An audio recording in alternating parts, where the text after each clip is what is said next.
Halo para pecinta catur Indonesia, kembali lagi Tarigan Catur Channel.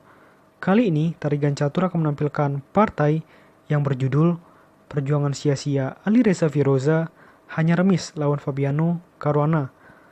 Mengenai konteks sia-sia tersebut akan Tarigan Catur jabarkan di dalam situasi middle game dan situasi end game dalam partai ini ya. Oke, mengenai informasi pertandingan lebih detail, mari kita simak dalam layar berikut.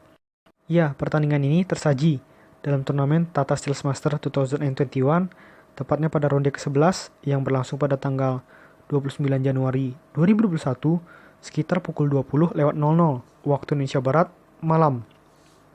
Pertandingan ini melibatkan pertarungan antara Grandmaster nomor 18 dunia asal Iran yaitu Alireza Firoza menghadapi perlawanan Grandmaster nomor 2 dunia asal Amerika Serikat yaitu Fabiano Caruana. Tanpa berlama-lama, langsung saja kita masuk papan untuk melihat sengitnya pertarungan antara kedua pemain.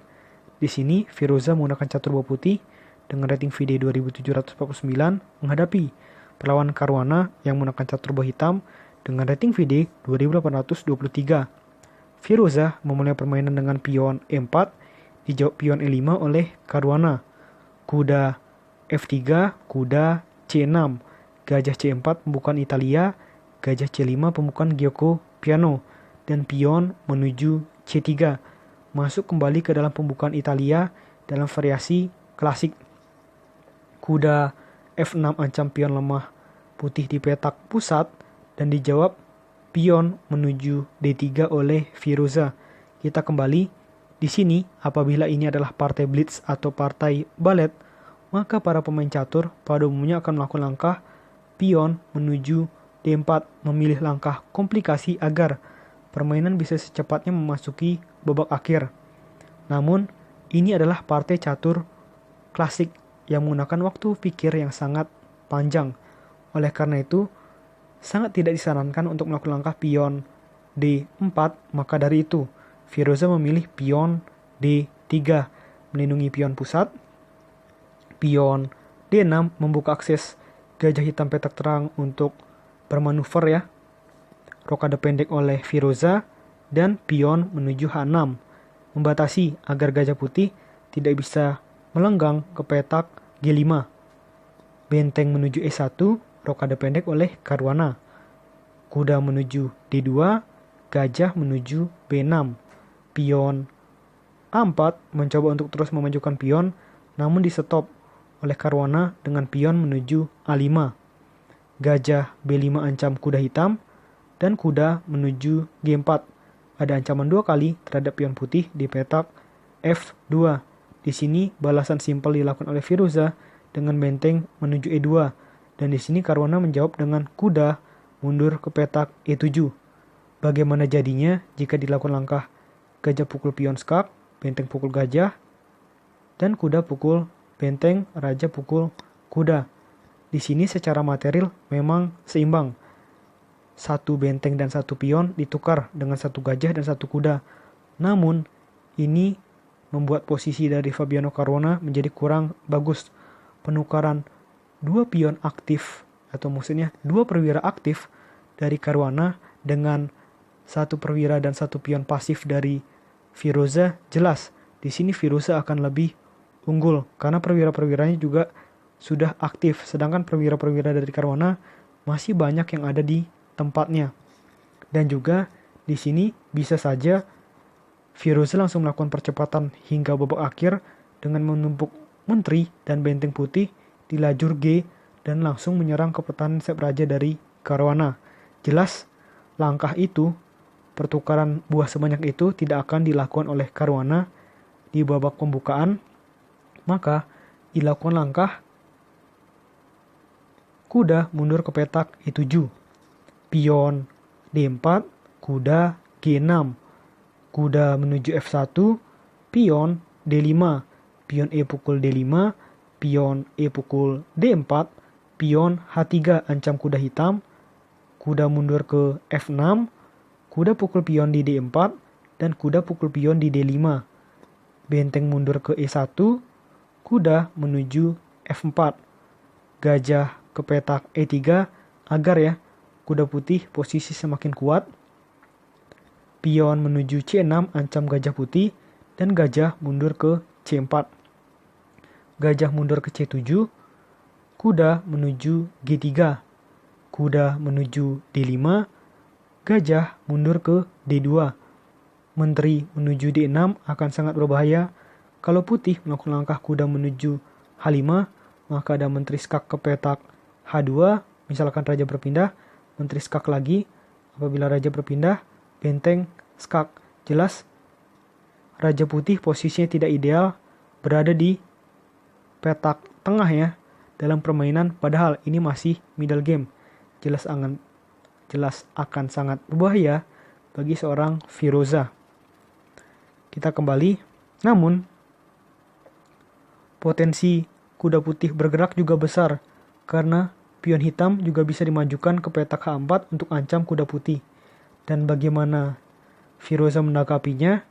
Dengan gajah menuju B3, gajah D7, kuda F3, benteng F menuju E8 mengajak pertukaran benteng yang jelas belum diterima oleh Firoza. Firoza memilih langkah menteri C2, kuda G menuju F4, benteng A menuju D1, benteng pukul benteng di petak E1 dengan tempo skak, dan benteng pukul benteng. Menteri F6, kuda D4, benteng D8, benteng E4.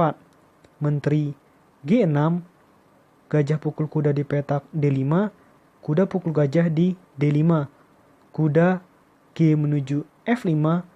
Ini akan sangat berbahaya ya, kalau hitam tidak mengantisipasinya. Misalkan di sini hitam melakukan langkah sembarangan dengan misalkan pion menuju B6.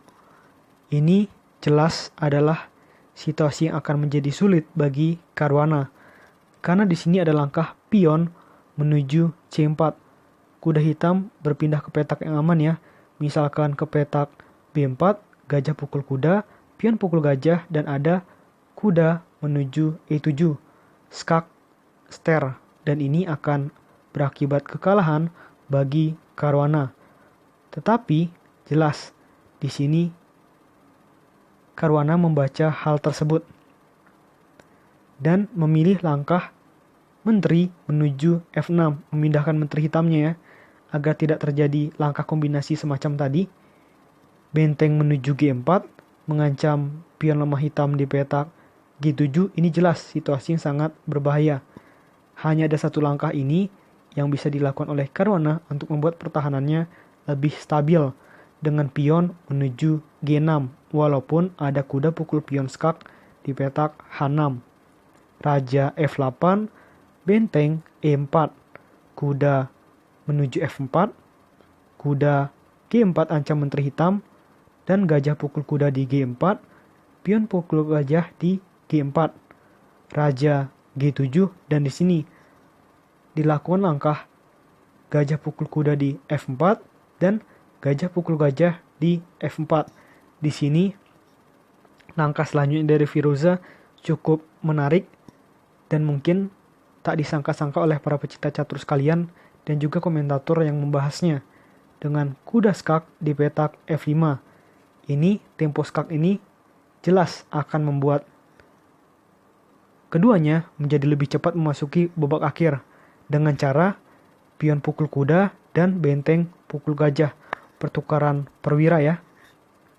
Menteri menuju G5 dan benteng pukul pion di F5 dengan tempo ancam menteri pukul pion di petak G4. Benteng menuju F3 dan menteri menuju H5. Pion C4, benteng D4. Menteri menuju C3 ancam benteng hitam, dan menteri menuju E5. Benteng D3, apabila di sini terlalu bernafsu dengan benteng pukul benteng, maka menteri pukul menteri, jelas di sini Firoza akan lebih unggul. Jadi di sini dilakukan oleh Caruana adalah memperkuat posisi benteng dengan pion dilangkahkan ke C5.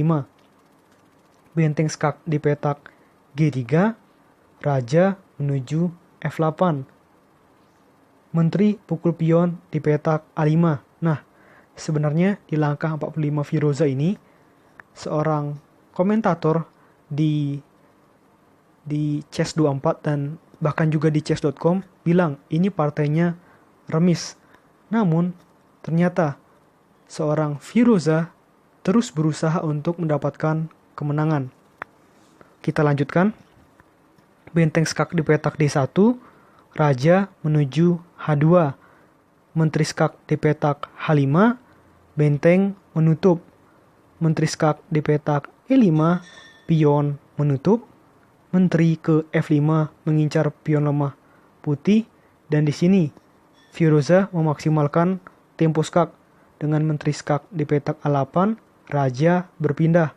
Dan menteri pukul pion di petak B7 dengan tempo skak. Nah, ini sudah diperkirakan oleh komentator di chess.com dan komentator di chess24 bahwa ada potensi benteng menuju petak D7 dan jelas situasi ini langsung partai ini remis.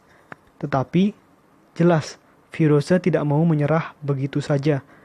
Firoza melakukan langkah di luar yang diperkirakan oleh komentator di chess.com yaitu Robert Hess dan Sopiko. Sedangkan di chess24 adalah komentatornya Lawrence Tran dan yang kalah dari Kasparov itu Peter Leko ya. Nah, di sini jelas situasinya adalah remis.